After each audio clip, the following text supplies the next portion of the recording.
I'm Veronica Dudo in Washington, D.C. Tonight on EWTN News Nightly, domino effect. An Israeli strike in Lebanon strains the ceasefire, prompting Tehran to threaten shipping in the Strait of Hormuz.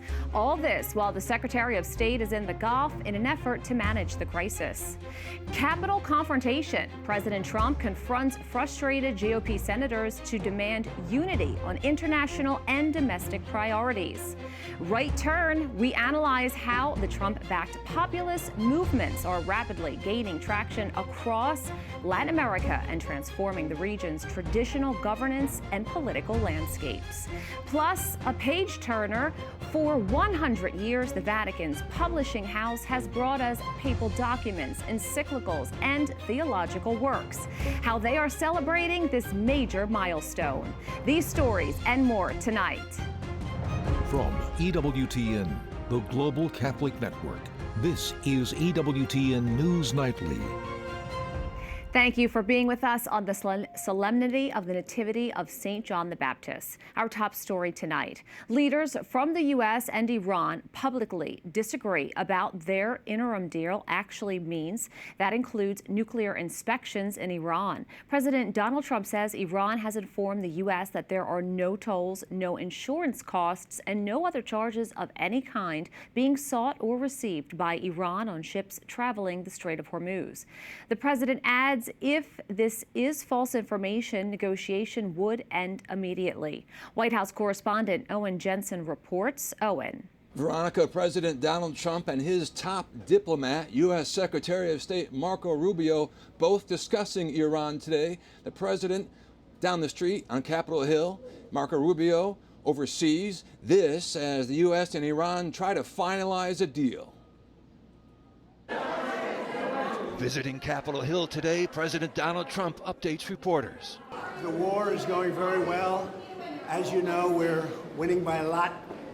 Iran is making very big concessions. We'll see what happens, but it's been very, very, very powerful. It's going very, very well. But the dispute over nuclear inspections in Iran continues. There's work to do. The head of the United Nations Nuclear Agency signaled that Iranian nuclear enrichment sites would be visited by inspectors. But Iran is pushing back on that, insisting that any such visit would only come after a final deal. Secretary of State Marco Rubio, on a three-nation tour of Gulf allies, tells reporters inspectors should be allowed into Iran as soon as possible. And the president said that yesterday. They'll be there when they need to get there, but that needs to happen. That's a commitment they made, and it's one they need to keep. The U.S. and Iran repeatedly disagreeing in public about what the interim deal actually means, including Israel's war with Iranian-backed Hezbollah in Lebanon, and how Tehran will spend billions of dollars once its assets are unfrozen. Secretary Rubio says the U.S. is open to a good and real deal with Iran and wants it to work out. What matters is what they do or they don't do. They either do the things they claim and agreed to do, or they don't. And if they do it, then great, we'll keep moving forward. And if they don't, the president's been clear about what's going to happen and what could happen. Meanwhile, President Trump warning big oil to drop their prices, accusing oil companies of price gouging. The president also reacting to the Senate's approval of a War Powers resolution. He writes, and the U.S. Senate decides to have a poorly timed and meaningless War Powers Act vote, telling the number one sponsor of terror in the world that the United States doesn't like what I'm doing to them, and I must stop, and by so doing has provided aid and comfort the enemy. And back at the Capitol, he tells reporters, and Iran is being very nice. They're agreeing to everything that I want, and they have to. Otherwise, we just go back and do what we have to do. Thank you very much. In addition, President Donald Trump welcomed the NATO Secretary General to the White House today, Mark Rutte, who praised the U.S. for degrading Iran's nuclear capability, calling that extremely important. President Trump, of course, has been critical of NATO over its response to the Iran war. Veronica? And the president speaks later tonight. That's right, Veronica. He'll be over at the National Mall just down the street. Of course, America is celebrating its 250th birthday. The president speaks at 8:30. There's a military flyover and military bands. This all has to do with tomorrow's opening of the Great American State Fair. Veronica, back to you. An exciting time. Thank you, Owen. Joining us now for more on the latest Iranian-U.S. peace deal is retired Rear Admiral Mark Montgomery, a senior director at the Foundation for Defense of Democracies and a former executive director of the Cyberspace Solarium Commission. Thanks so much for coming back on. Thank you for having me, Veronica. Vice President J.D. Vance says his talks with Iranian officials in Switzerland laid the foundation for a final deal. What are the biggest issues that still need to be resolved? Well, look, I think Secretary Rubio was kind of referring to it there. The big issues that are remaining are what to do about Iran's highly enriched uranium, and then how do you continually assess and validate and verify that Iran is adhering to the agreements it's making? Because the United States is conceding quite a lot that they don't have to in terms of economic and sanctions relief in the long term, not now, but in the long term. So the big issue is going to be, do we get meaningful, verifiable assessment opportunities of their nuclear program, going forward, 6, 10, 12 months from now? If not, this is a regime that Ronald Reagan would say, you have to verify, right? You can't trust them until you verify them. And I'm afraid that it's going to take a level of intrusion that Iran is going to push back on, and therefore, in the long term, the second part is the nuclear deal portion is at significant risk. Additionally, Iran says it wants sanctions relief. The U.S. is demanding strict nuclear inspections. Where do things go from here? I think sanctions relief is some period off. I don't think that's got to be the card the United States holds to the very end. Whether we allow some of this $24 billion in frozen assets to be returned is something the president can use as barter during dealing, and that's okay. It's sweeteners, hopefully not the whole thing, but some of it. But the sanctions relief is long-term economic prosperity for the regime. Many of these sanctions are tied to horrific terrorist behavior by the regime, support for very bad actors, threats to the to Israel and the United States. They were earned sanctions, and they should not be frittered away easily. NATO Secretary General Mark Rutte is in Washington this week, meeting with President Trump today and Congress tomorrow. What is he hoping to gain from these meetings? First, I think Rutte wants to, express NATO's support for the United States. And, Rutte has been a great leader who's really engaged the president properly. He's probably the European leader that is most, comfortable with the president. You can see that, in their demeanor as they talk together. But he's also communicating, look, many of these countries are doing exactly what they promised at your, your insistence, to the president, to President Trump, that you wanted more spending. We see Italy coming up to 2.8%. We see Germany coming up close to 3%. We see the Poles and the Balts over 5%. Not everyone's there. Spain and France particularly need to be held accountable. But Rutte is there making the argument that Europe is listening to you. You've delivered a painful message, and they're beginning to spend more on defense. Now, some senior U.S. military leaders have departed the Pentagon in recent months. Is this just normal turnover or something else? It's not normal turnover. I think Secretary Hegseth has let go a significantly higher number of of generals and admirals who are not at the normal time period. In other words, he relieved the chief of naval operations, probably 25% of the way through her tour. Same with the cyber command commander. Same with the the head of the army still had a year and a half left in his tour. This is inappropriate. I mean, it's legal. There's certainly nothing wrong with it legally, but ethically, the military is a non-political institution of society, and really, these are political decisions being imposed on the military. It's a very risky behavior. When you combine it with his insertion into the board process, where he's stripping one-star selectees off of the Army, Navy, and Air Force promotion boards at a high percentage of female and minority officers, I think this is very dangerous territory that Secretary Hegseth is treading into, and he should knock it off. We have to leave it there. Rear Admiral Mark Montgomery, thank you. Thank you very much for having me, Veronica. President Trump has abruptly canceled plans to sign a bipartisan bill aimed at making housing more affordable. In a post on Truth Social, the president declared the signing is off until Congress passes the Save America Act, a bill mandating stricter federal voter ID rules. President Trump labeled the voting measure a national emergency, a move that significantly ratchets up tensions with the Senate Republicans who backed the housing bill. The battle for control of Congress is on. Republicans hope to maintain and expand their narrow majorities in the fall for the second half of President Donald Trump's term.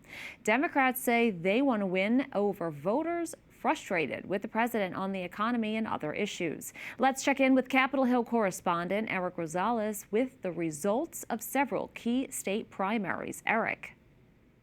Well, good evening, Veronica. Several states had primaries last night, but let's concentrate on New York, where the Democrat progressive wing saw several victories, some calling it the Mondami tsunami effect. Most notable, former New York City official Brad Lander, a Socialist of America member, defeated incumbent Dan Goldman in the state's 10th congressional district.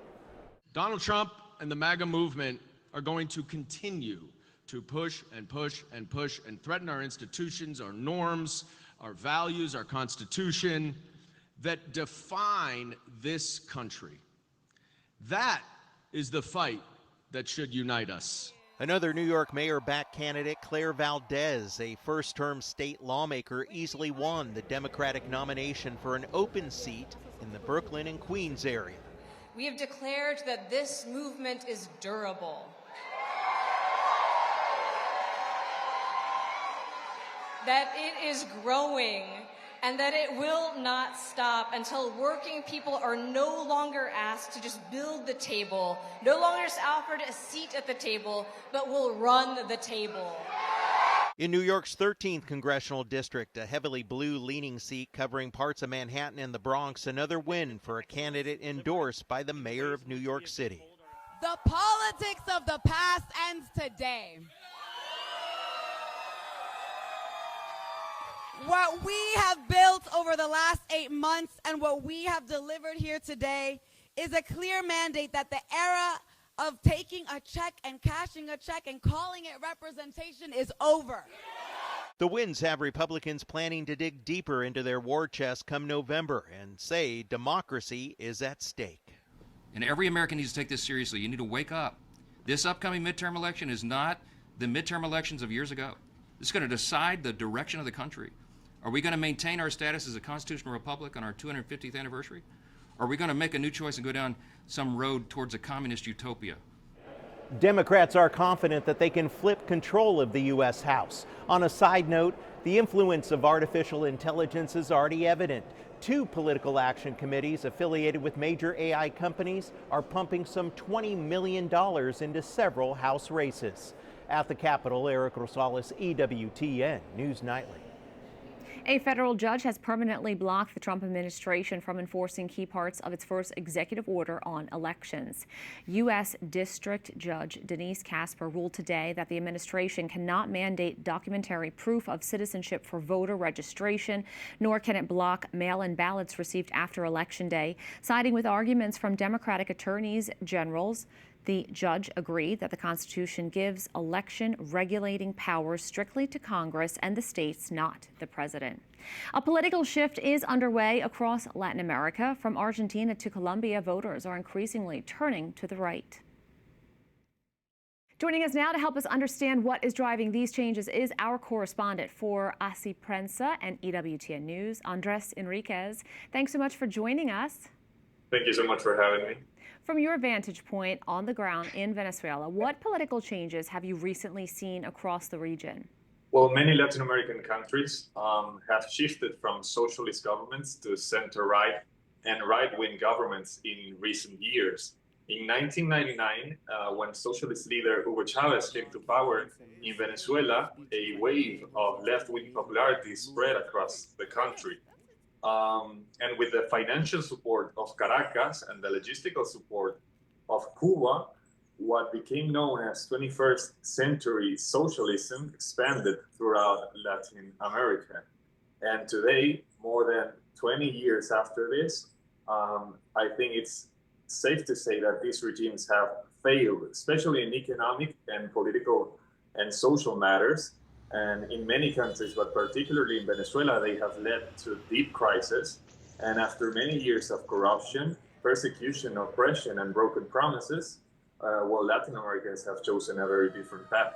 We've seen people moving away from socialism, and at the same time, some Latin American leaders speaking out about cracking down on illegal armed groups, drug trafficking, and crime, all similar topics that Donald Trump ran on during his presidential campaign. What influence does President Trump and his movement have in the region? Well, I think a great deal. President Trump and the MAGA movement have had a significant impact on the region's political landscape. Many Latin Americans have become disappointed with the political establishment and the traditional parties that have simply failed to provide real solutions. And this frustration created opportunities for political outsiders, such as President Javier Milei in Argentina, and more recently, President-elect Abelardo de la Espriella in Colombia. And I think that those two are probably the clearest examples of President Trump's influence on Latin American politics. What's most important to voters? Is it the economy, or is it faith, family, and more, traditional values? Well, the economy certainly plays a major role, but deeper cultural issues matter as well. Us Latin Americans are, for the most part, a very Catholic people. And the Catholic faith has played a significant role in shaping our culture.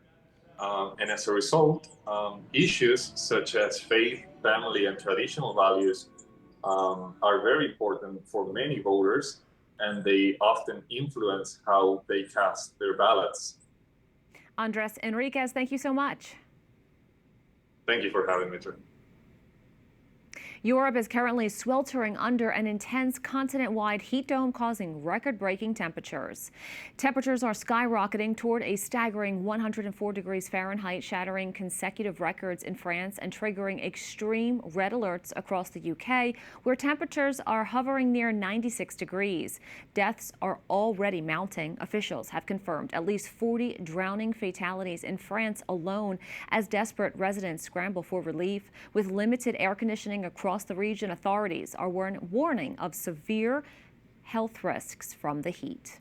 We have a lot more still to come on EWTN News Nightly. Decision Day today is the anniversary of the overturning of Roe v. Wade. We speak to an advocate about the pro-life movement 4 years later. And Pope Leo tells us how we can receive the living and effective Word of God.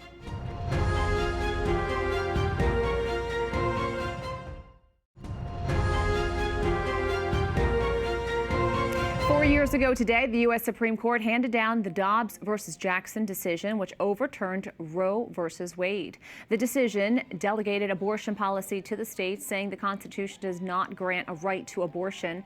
The pro-life fight continues to protect the right to life through all 9 months across the United States. Joining us now is Kristan Hawkins, CEO of the Pro-Life Generation, president of Students for Life of America and Students for Life Action. Kristan, thanks so much for coming back on. Thanks for having me. Today's the 4th anniversary of the Dobbs decision. How did that case overturn Roe versus Wade? Well, it was very simple. I was there at the steps of the Supreme Court with our student leaders, and as the opinion was put into my hand, I started reading it, and it said the Constitution does not confer the right to abortion. Roe and Casey are overruled. And so this decision that came down 4 years ago today gave states and gave legislators across the country, even legislators in Washington, D.C., the ability to regulate or end abortion. In fact, the decision says that the decision of abortion is now returned back to the people and its representatives, which is why the pro-life movement, why Students for Life has been building this talent pipeline across the country, because now abortion is in 50 state capitals, as well as Washington, D.C. We have 51 playing fields in our country where we're attempting every single day to pass laws to either outright end abortion or to severely restrict abortion, or in some states where we know we don't have the majorities, to pass laws to help women see that there's another option, another way to choose nonviolence when faced with an unplanned pregnancy situation. When looking back over the past 4 years, how has the pro-life landscape changed across the country? It's changed a great deal. We saw an immediate backlash, I guess you could say, after Roe was reversed, where we had a lot of Americans who were polling in the middle on abortion, who said, I don't like abortion, I wouldn't have abortion, but I'm kind of in the middle on the issue. And we knew at the time that really meant that they were pro-abortion, because you really can't be in the middle on a human rights view, right? Either abortion's killing a baby or it's not. And so you immediately saw a number of Americans who moved left on abortion. But that's actually changed. New polling had just came out last week from Gallup showing abortion favorability is dropping. The plurality of Americans, 49%, now believe abortion should be illegal or severely restricted. The number of pro-life Americans who identify as pro-life in polling is up at one of its highest levels to 42%, which identification is always harder to see. In young people, it's up 11 percentage points. And so we've seen this great revival on college campuses and high schools where Gen Z has shifted very hard right on abortion. As you laid out, still a lot of work to be done. Kristan Hawkins, always great to have you on. Thanks so much. Thank you. Up next on EWTN News Nightly, gone but not forgotten. The previously unpublished works of Pope Benedict XVI are now available in English. Plus, Pope Leo meets with authors from around the world. The encouraging words he had that will inspire the writer in all of us.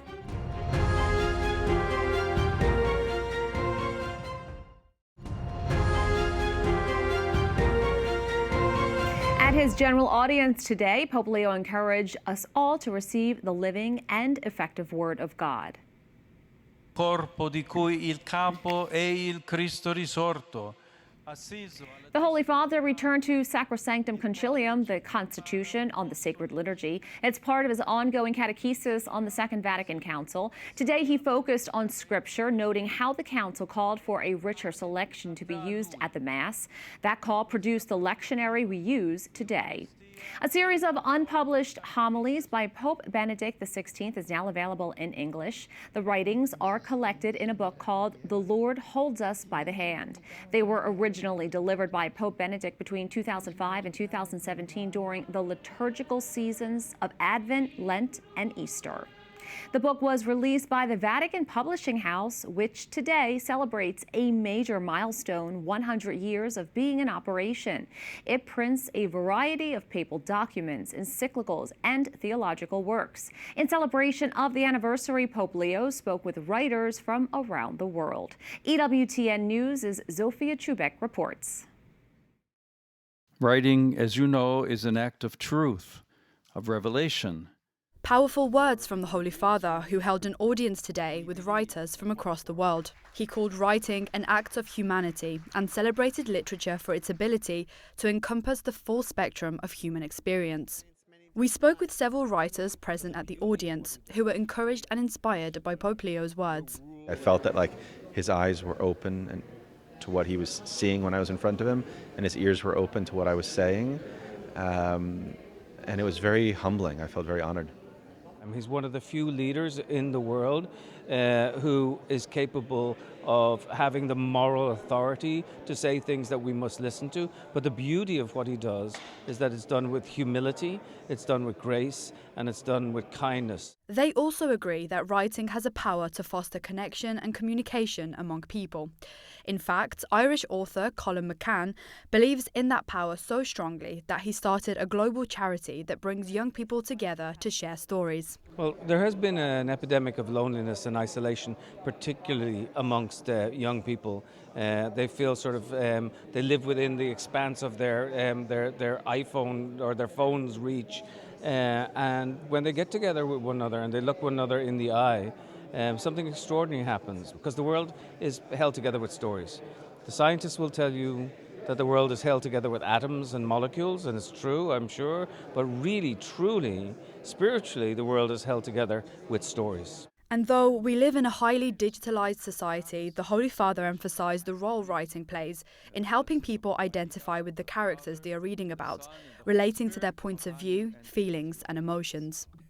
One of the points that the Pope made is that it's through books and literature that we come to know the lives of others with an intimacy that isn't otherwise possible. I think that is an enormous joy for the reader if they can enter somebody else's head and if they can have some secret thought that this person has also had, and then it breaks down to a tremendous sense of isolation. 100 years on, the Vatican Publishing House, through its publications, works to spread encounter between people around the world. It's very hard to ignore somebody who's in front of you, and art, at its best, brings the other in front of you. It's creating those encounters. In Rome, Zofia Czubak for EWTN News Nightly.